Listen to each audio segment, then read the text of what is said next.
The waiting room at the animal hospital was too quiet for a Tuesday morning. The hum of fluorescent lights buzzed overhead, and the occasional bark echoed down the hall, distant and hollow. Sarah sat stiffly in the corner chair, one hand gripping Biscuit's leash, the other resting on the golden retriever's head, stroking the fur between his ears like it might fix things. Biscuit wasn't wagging his tail. He wasn't looking up at her with those goofy, mischief-filled eyes. He just lay there, his breathing shallow, his body limp. He hadn't eaten in 2 days. That morning, he tried to stand and collapsed. Sarah had barely finished her coffee before they were in the car, speeding toward the vet's office, her heart pounding like a siren in her chest. Dr. Hanley walked in, serious but calm. She had been their vet since Biscuit was a puppy. She'd seen him through swallowed socks, bee stings, a run-in with a raccoon, and that time he'd eaten an entire tray of brownies and somehow survived. But today felt different. "I want to do a CT scan," she said. Sarah blinked. "A what?" "A CT scan," Dr. Hanley repeated. "Computed tomography. The same technology hospitals use for humans. We have it here now. It'll let us see what's happening inside, without guessing." Sarah looked down at Biscuit. "You can do that? For dogs?" Dr. Hanley nodded. "Yes. We're finding more and more cases where early imaging makes a difference between treatable and too late. And right now, I don't want to wait." It sounded surreal. CT scans were something you saw on medical dramas.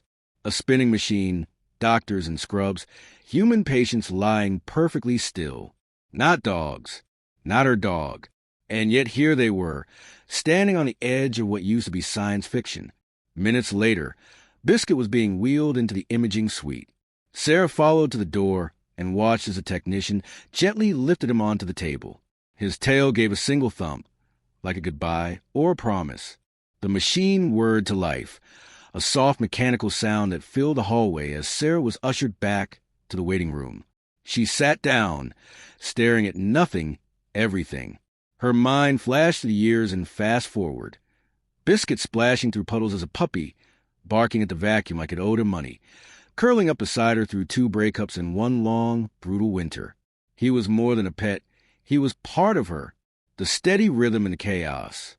She thought of all the time she dismissed high-tech pet care as over the top. An MRI for a cat? A pacemaker for a Pomeranian? Now, faced with the possibility of losing Biscuit, nothing felt excessive. Not when love looked like fur and smelled like peanut butter and snored louder than most grown men. Dr. Hanley returned with a scan, results not long after. She held a tablet, the screen aglow with cross-sectional images of Biscuit's body, bright blues and grays, unfamiliar shapes rendered in terrifying clarity. "There's a growth near his lumbar spine," she said gently, "but it's not malignant. It's pressing against his nerves, which is why he collapsed. We caught it just in time." Sarah felt the breath rush out of her lungs. Relief and fear collided in her chest. "What do we do?" "Surgery. The scan shows us exactly where to go. No guessing. No unnecessary damage. And because we know what it is, we can remove it before it gets worse."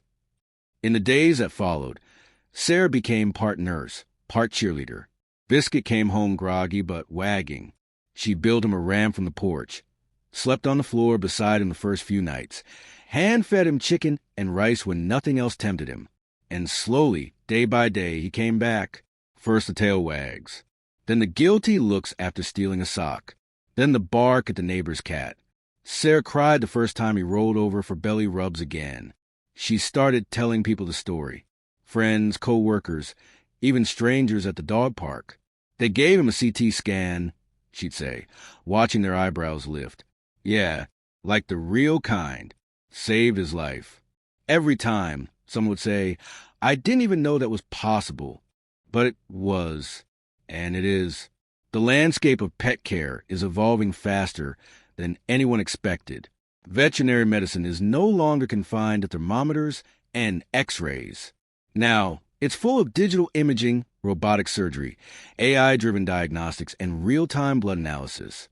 Clinics are beginning to mirror human hospitals, not because of indulgence, but because of demand, because we've shifted as a culture. We no longer see our pets as animals we care for. We see them as family we can't live without. There's a quiet revolution happening behind clinic doors across the country. Pet parents are choosing more. Not because they can, but because they must. Because love drives innovation. Because when it's your best friend on the table, no tool feels too advanced, no scan too much. Biscuit now walks with a slight hitch in his step, a souvenir from surgery. But he still runs, still chases squirrels, still greets Sarah at the door like she's been gone for a decade. He's alive, thriving, all because of a scan most people don't yet realize is even an option. This isn't the future. It's now. And for those who love like Sarah does, for those who know the way a heartbeat syncs with the rhythm of paws on hardwood floors, it's the kind of now that changes everything.